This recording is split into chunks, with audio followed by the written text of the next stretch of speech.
Hi friends, welcome to my channel. ఈ ఎర్రపప్పు tomato పప్పు ఒకసారి ట్రై చేసి చూడండి.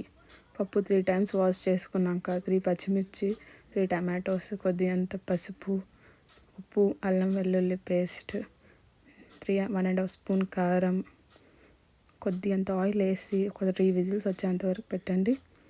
3 విజిల్స్ వచ్చాక ఒకసారి క్యాప్ తెరిచి పప్పు ఉడికిందో లేదో బాగా చూసుకోండి.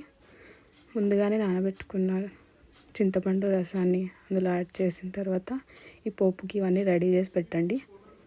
ఒక డీప్ ఫ్రైకి ఆయిల్, ఆవాలు, జీలకర్ర ముందుగానే రెడీ చేసి పెట్టుకున్న ఈ పోపుకి ఎండుమిర్చి, వెల్లిపాయలు, కరివేపాకు, కొత్తిమీర, ఆనియన్ ఒకటి కట్ చేసి పెట్టుకోండి.